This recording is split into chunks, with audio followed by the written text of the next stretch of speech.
Sabar menahan diri dari keinginan-keinginan yang terlarang. Sabar menahan lisan kita dari mengucapkan ucapan-ucapan yang terlarang. Sabar menahan fisik kita dari terjebak bersama orang-orang yang ambisinya duniawi. Karena ketika ambisinya duniawi, tadi yang disebutkan, kefakiran ada di kedua matanya, urusannya diruwetkan sama Allah, dan dunia tidak datang kecuali yang sudah ditakar buat dia. Taib. Ada 3 manusia dalam cerita ini. Yang pertama Qarun bersama kemewahannya, bersama hartanya. Yang kedua adalah orang-orang yang ambisi dunia. Yang ketiga adalah orang-orang yang ambisinya akhirat, yang berilmu dan dia tahu dengan hakikat kehidupan dunia. Taib. Kejadian pertama adalah kejadian bersama Qarun. Apa yang terjadi sama Qarun?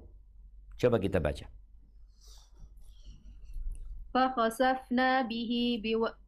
فخسفنا به وبداره الأرض فما كان له من فئة ينصرونه من دون الله وما كان من المنتصرين. Maka kami benamkan dia, Qarun, bersama rumahnya ke dalam bumi. Maka tidak ada baginya satu golongan pun yang akan menolongnya selain Allah. Dan dia tidak termasuk orang-orang yang dapat membela diri. Lihat, aktor pertama dalam cerita ini adalah Qarun. Bersama kemewahannya Allah benamkan. Supaya kita tahu ya, bahwasanya dunia ini ya Allah nilainya. Kalau antum melihat kejadian tsunami, kalau antum melihat kejadian keonaran yang dibuat oleh manusia, mobil-mobil dibakar, ini habis, rumah dihancurin ya. Kita lihat kadang-kala ada banjir bandang yang membuat negeri itu, kita tahu nggak ada nilainya. Mobil yang mungkin orang ingin mendapatkannya, jadi nggak ingin. Qarun dibenamkan bersama hartanya, bersama rumahnya. Qarun hanya tinggal cerita. Taib, ini yang pertama. Taib, orang yang kedua, yang tadi ambisinya dunia, yang takjub dan kagum dengan Qarun dan berpikir kaya itu adalah sumber kebahagiaan. Dan dia berpikir Qarun adalah orang yang bahagia, sehingga mereka ingin seperti Qarun. Setelah mereka melihat apa yang terjadi dengan aktor pertama, Qarun, apa kata mereka? Tafadhal dibaca.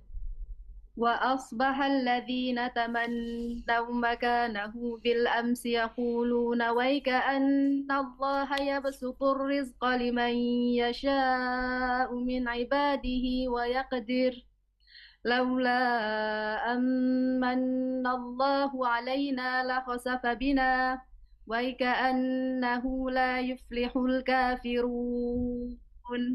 Dan orang-orang yang kemarin mengangan-angankan kedudukan Qarun itu berkata, "Aduhai, benarlah kiranya Allah yang melapangkan rezeki bagi siapa yang dia kehendaki di antara hamba-hambanya, dan membatasi bagi siapa yang dia kehendaki di antara hamba-hambanya. Sekiranya Allah tidak melimpahkan karunia-Nya pada kita, tentu dia telah membenamkan kita pula. Aduhai, benarlah kiranya tidak akan beruntung orang-orang yang mengingkari nikmat Allah." Allahu Akbar. Nggak jadi mereka. Mereka merasa ternyata miskin itu nikmat. Coba mereka dikasih seperti Qarun, mereka akan dibenamkan juga seperti Qarun. Maka mereka sadar bahwasanya kondisi aku ini adalah kondisi yang paling baik. Sehingga dia bersyukur kepada Allah. Kemarin mau seperti Qarun, keesokan harinya enggak, sudah kondisi ini lebih baik, kata mereka. Karena mereka tahu bahwa apa yang terjadi pada hakikatnya pelajaran buat semuanya.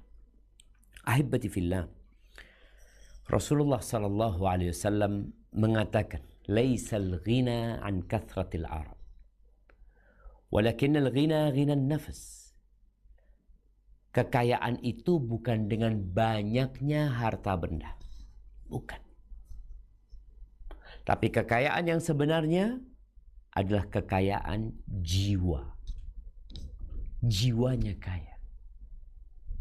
Bagaimana jiwa yang kaya? Jiwa yang kaya adalah jiwa yang menerima apa yang Allah berikan. Yang ambisinya adalah akhirat. Yang Nabi SAW dalam hadis lainnya mengatakan, menjelaskan ya tentang hakikat kekayaan jiwa.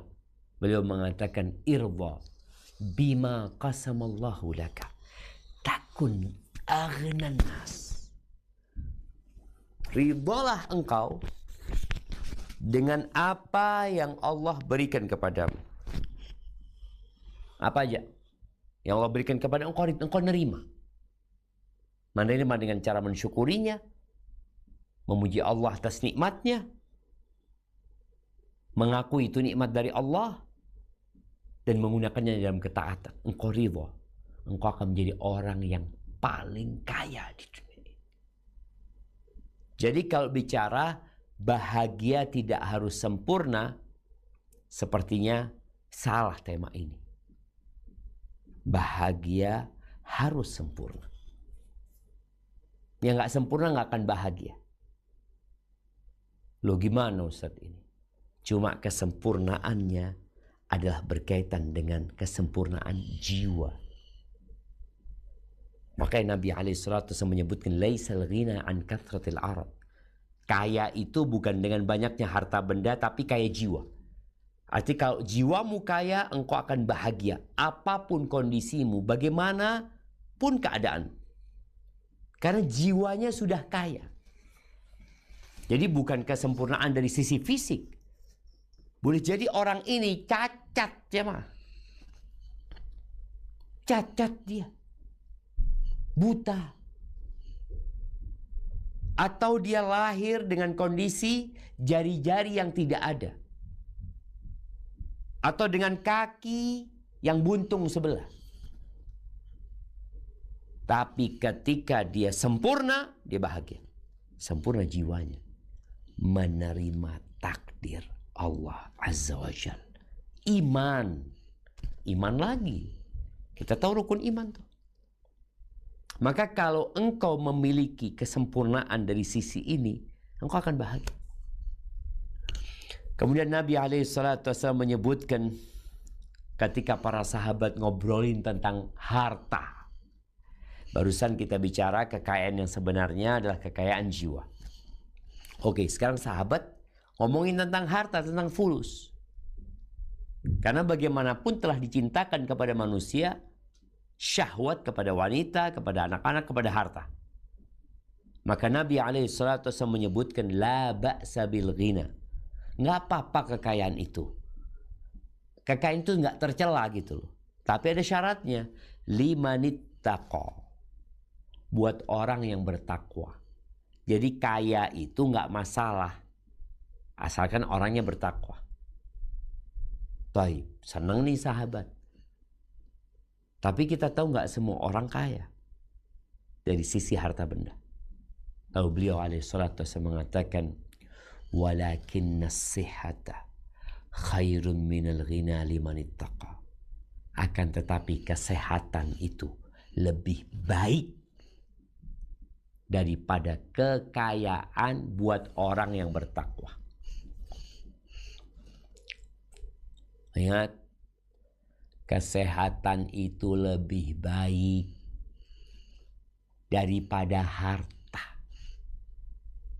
Kalau kita banding, ini kata Nabi SAW ya.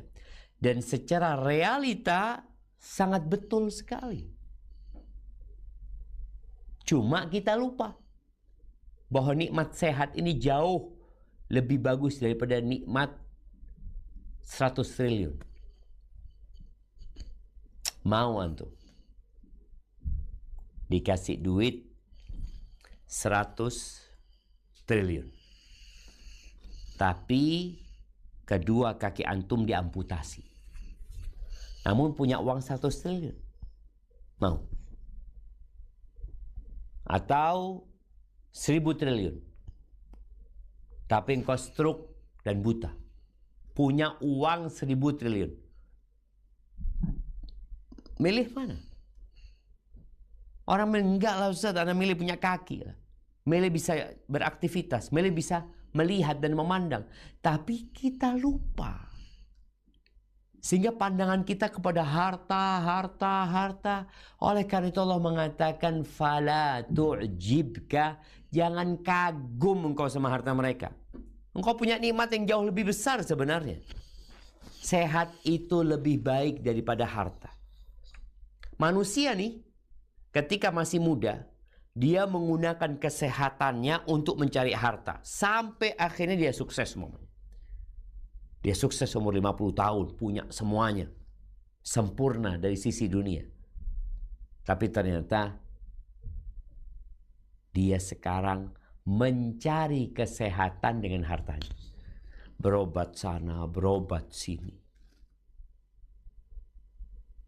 Dia tahu ternyata kesehatan lebih mahal daripada harta. Buktinya dia gunakan harta untuk mencari kesehatan. Operasi nggak apa-apa. Ke Singapura, harus ke Australia. Ini harus seperti ini, kadang dilakoni demi sehat. Dan Nabi SAW menyebutkan bahwa orang yang jiwanya baik itu termasuk sebuah kebahagiaan. Orang merasa tenang ya. Di hadis yang lainnya Nabi SAW menyebutkan yang dibutuhkan manusia dalam kehidupan ini, man kana aminan fi sirbihi, yang merasa aman di tempat tinggalnya, mu'afan fi jasadihi, badannya sehat, indahu qutu yaumi, dia punya yang dia makan hari itu.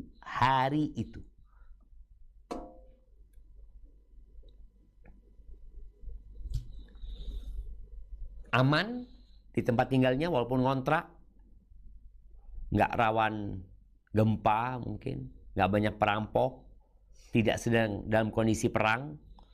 Yang kedua, sehat badannya. Yang ketiga, punya yang dia makan hari itu. Yang dimakan hari itu saja. Bukan orang yang punya uang untuk makan 1 bulan. Bukan orang yang sudah nyimpan beras ya. Dia punya beras, dia punya telur.